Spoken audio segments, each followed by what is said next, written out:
Hello everyone, my name is Michael McBaddy and we'll be discussing how to perform an arthrocentesis. In today's presentation, I'll discuss the indications and contraindications for performing an arthrocentesis. Next, I'll walk you through the steps of performing the procedure, and lastly, we'll conclude by discussing complications as well as how to write the note. The indications for an arthrocentesis include the diagnostic evaluation of minor articular arthropathies, joint effusions, and crystal arthropathies. Arthrocentesis may also have a therapeutic benefit for symptomatic relief of large effusions, septic effusions, and hemarthrosis. In the setting of a septic effusion, orthopedics should be consulted for drainage of the fluid. The contraindications for an arthrocentesis include bacteremia, inaccessible joints, overlying cellulitis or dermatitis, joint prosthesis, osteochondral fractures, adjacent osteomyelitis, and coagulopathies. In this video, I'll walk you through the steps of performing an arthrocentesis. First, consent is obtained, the necessary supplies are gathered, the operator and the patient are positioned comfortably, a timeout is performed, the skin is prepped, the skin is anesthetized, the needle is advanced until fluid is reached, and the site of insertion is dressed. The supplies for an arthrocentesis include a signed consent form, sterile gloves, gauze padding, a skin cleansing device such as a ChloraPrep, 1% lidocaine without epinephrine, two 60 milliliter syringes and one 10 milliliter syringe, a 25 and 18 gauge needle, and for specimen tubes, two orange top and one purple top tube. Lastly, a dressing is also needed.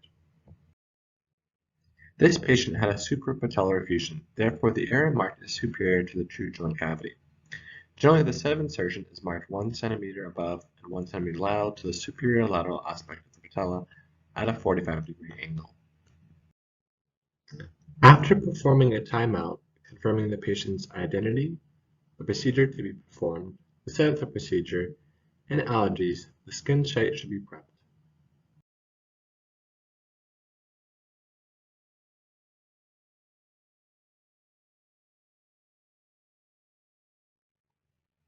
Using the 25 gauge needle on a 10 cc syringe, lidocaine is drawn into the needle and a small wheel is created at the site of injection. The needle is then advanced while injecting lidocaine until the joint space is reached.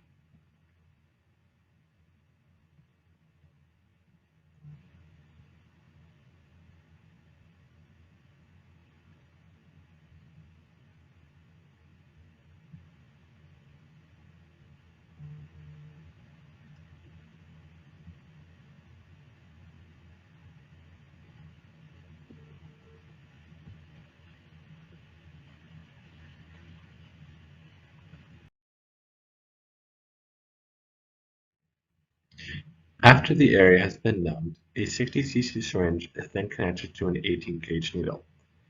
The needle is slowly advanced while pulling back on the syringe until the joint space is reached.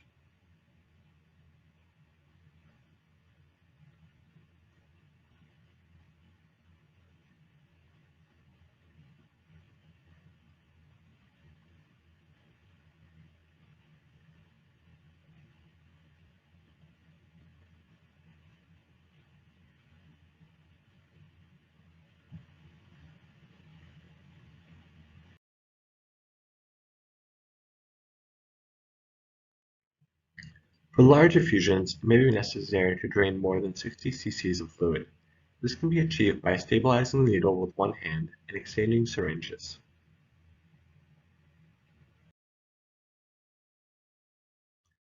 If drainage has stopped, it can be helpful to apply pressure on the contralateral side of the knee in order to milk fluid towards the needle.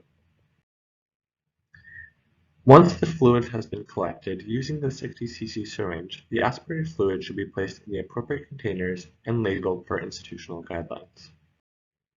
Once the procedure has been completed, the needle should be slowly withdrawn and an appropriate dressing applied. It is helpful to send joint fluid for the following studies: gram stain culture, nucleated cell count and differential, and crystal analysis. Complications of an arthrocentesis include infection, bleeding, pain, and allergic reactions. Remember to always notify the patient's nurse and write a procedure note documenting the procedure. I'd like to thank this patient for kindly volunteering to be recorded, and thank you all for listening.